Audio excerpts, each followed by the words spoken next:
Hello third grade, welcome to class. We're going to jump right into vocabulary, and remember, we're not just looking at vocabulary words, we're also looking at non-literal verbs and phrases, words and phrases, sorry. So let's jump right into it. Here are your vocabulary words that you were introduced to yesterday. These should look familiar, and you should have done your definition detective worksheets on all of these words. Front and back, there are 10 words here, all right? Here is your definition detective worksheet. This is what it looked like. Again, it should be filled out because we need that knowledge for our activity today. Remember, you needed the word, you needed what you thought the word meant, the actual definition, and then a sentence and a picture. Okay, so that should all be filled out. And again, we're gonna need that for our activity, which is our vocab relay.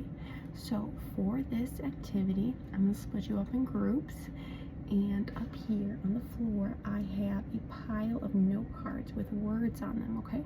These are your vocabulary words, and it's just the word, and they're like copy of the word, so you have like 5 to 6 note cards there that says doom, okay? That was one of your vocabulary words. Super quick, just to hop back to our vocabulary side note, these words are the intention of choosing all these vocabulary words was that they were going to be used throughout the week. So like there's a couple in here that could be related to math or science. So if I was looking ahead and I was like, oh, we're going to talk about, you know, the cause, let's do vocabulary on that so the kids know as soon as like I introduce that what it means. And then like these two words, doom and bizarre, are in the read aloud we're gonna do today. So quick second. But back to the vocabulary. Once you're all in groups, I am going to give you a definition or a synonym, a clue to one of the words, and you guys have about 10-ish seconds in your group to think about what word you think it is. And when I say word, one of you from your group is going to come up and search the pile, find your word, and bring it back. And then we will discuss what words we picked and why. So again, this would be this is just a super fun way to keep practicing their vocabulary words that they got yesterday. And then we would discuss them at the end, whether they were right or wrong and why. Yeah.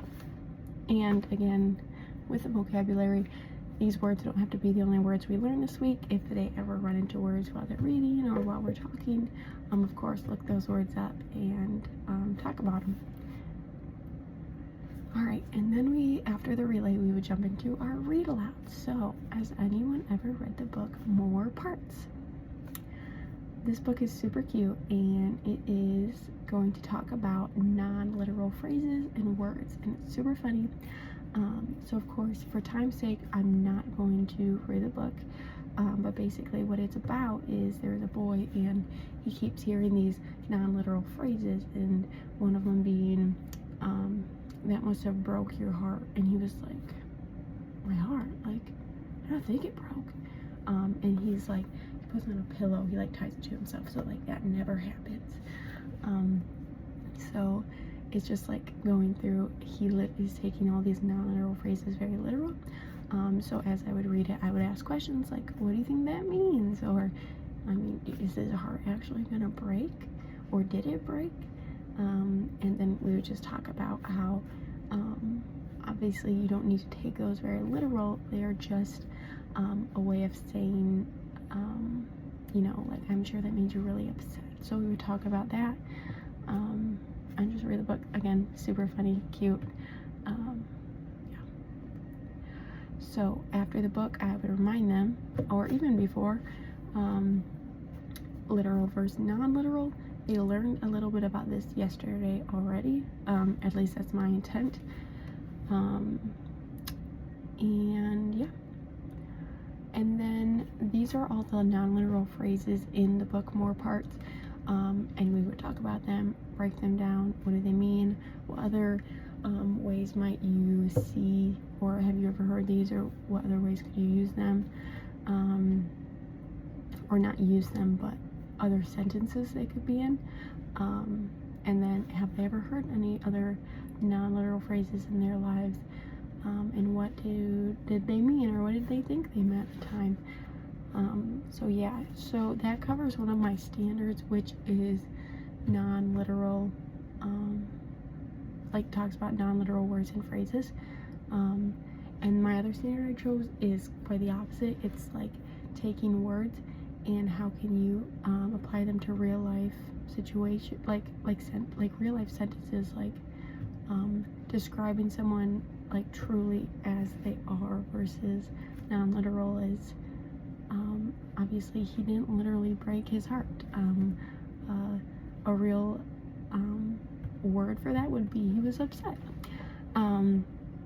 So that would be the next part, and we would look through, these are just pages from the book, and this is the broken heart one, and we would again, like, let's put a literal sense of this. So if you had to explain to someone what this meant, like, how would we write this? So we would describe first the characters. So he looks upset, he's sad, he has a teardrop. She looks, concerned, and then we would maybe rephrase that sentence. But again, like, I also want students to know they can use non-literal if they understand how to use them, and that was the goal, to teach them, but then also how to use literal words and phrases.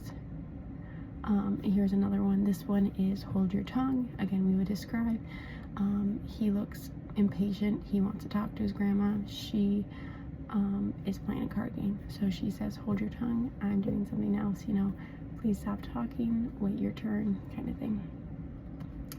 And this one is, can you please give me a hand? So maybe we talk about what that means and then a different way to reword it. But that is everything, and that would be my lesson for the day. So yeah, thank you for listening.